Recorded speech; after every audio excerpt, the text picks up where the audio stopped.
Christopher Nolan's opinions on movies are as divisive as they are fascinating. He says real films don't have post-credit scenes, calls Timothy Dalton the best Bond ever, and thinks watching movies on your phone is perfectly fine. But hey, at least he's being honest. If there's one thing you'll never see in a Nolan film, it's a post-credit scene. In fact, Nolan outright said, a real film wouldn't do that. His approach is simple. The movie starts, the movie ends, and that's it. Even when producing Man of Steel, the studio pitched a post-credits scene, but Nolan shut it down. It's not that he doesn't understand the appeal. After all, those scenes can be fun and entertaining. But Nolan's all about structure. For him, post-credit scenes break the flow of a film. That said, Man of Steel did include a sound clip teasing a future movie, but you can bet that was a compromise. For most fans, Alien 3 is the black sheep of the franchise, but Nolan sees it differently.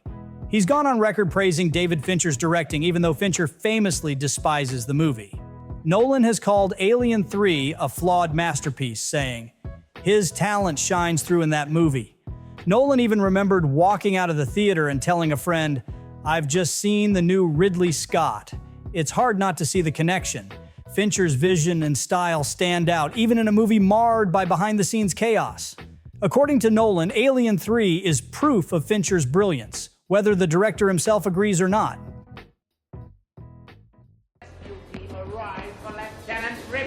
It's here. You got Clemens. Stop this raving at once. I'm telling you, it's here. Get there and get that foolish woman back to the infirmary. What is that? Move it, help me!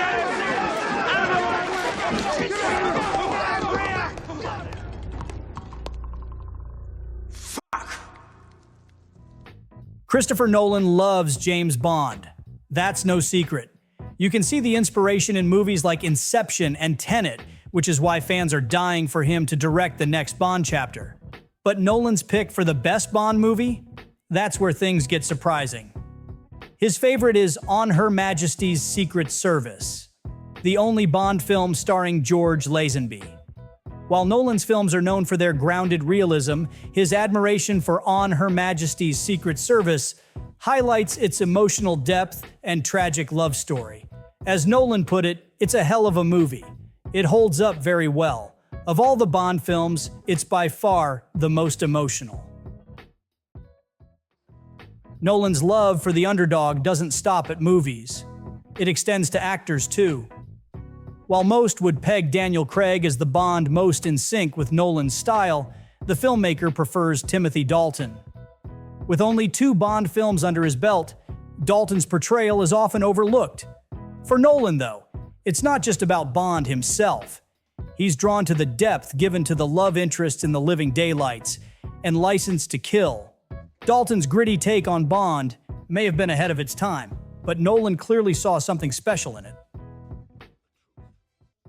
It might seem surprising that Nolan, a director known for cerebral, grounded storytelling, is a fan of the Fast and Furious franchise, but he's not shy about it.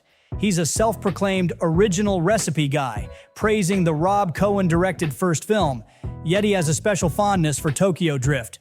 Despite being one of the most divisive entries in the series, Tokyo Drift has developed a cult following, and Nolan is firmly on board.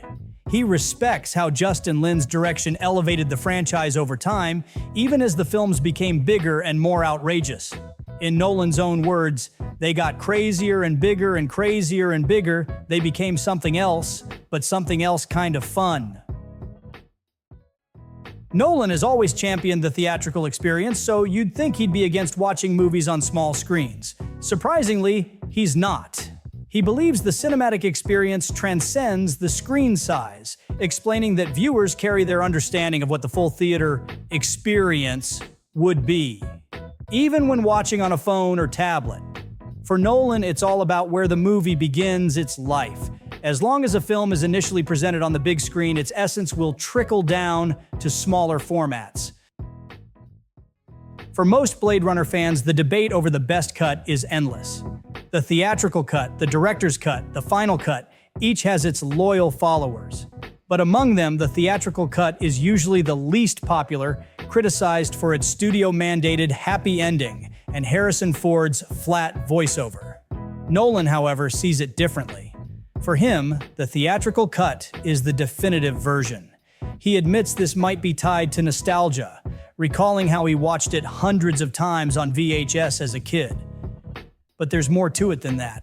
Nolan believes the theatrical release reflects the creative tension between studios and filmmakers, saying, "I think really the authoritative version of the film tends to be the one that goes out there in theaters." When Nolan reflects on making his Dark Knight trilogy, he points out something that feels almost unthinkable today: time. Warner Brothers gave him 3 years between Batman Begins and The Dark Knight, and 4 years before The Dark Knight Rises. According to Nolan, that kind of breathing room just doesn't happen anymore. Now, studios churn out superhero movies like clockwork. Nolan describes it as a machine, an engine of commerce, where the pressure to deliver is relentless. But while Nolan acknowledges the incredible craftsmanship in many modern superhero films, especially in the Marvel Cinematic Universe, he believes his trilogy benefited from a different era. "It didn't feel like a machine back then," he said. "It was the right time." When Ben Affleck was cast as Batman in the DC Extended Universe, the internet practically exploded with outrage. Fans doubted Affleck's ability to play the tortured, caped crusader, but Nolan didn't. As an executive producer on Batman vs. Superman: Dawn of Justice, he stood by the decision, and time has proven him right. From Batman's raw rage to his brutal fighting style, Affleck brought something unique to the role. Unfortunately, his time as Batman was cut short, leaving fans wondering what could have been. Even Nolan believed Affleck deserved his own solo film, and it's hard to argue with that. You're gonna go to war. That son of a bitch brought the war to us 2 years ago. Jesus, Alfred, count the dead. Thousands of people. What's next? Millions? He has the power to wipe out the entire human race, and if we believe there's even a 1% chance that he is our enemy, we have to take it as an absolute certainty. And we have to destroy him. Nolan's sound mixing has been a lightning rod for criticism ever since The Dark Knight. Whether it's the overpowering score in Interstellar or the inaudible dialogue in Tenet, audiences have been vocal about their frustrations. But Nolan's not backing down. "I got calls from other filmmakers saying, 'I just saw your film and the dialogue is inaudible,'" Nolan admitted. But he insists it's not a flaw, it's a bold artistic choice. "It was a very, very radical mix," he said of Interstellar. Love it or hate it, Nolan's sound design is as uncompromising as the man himself.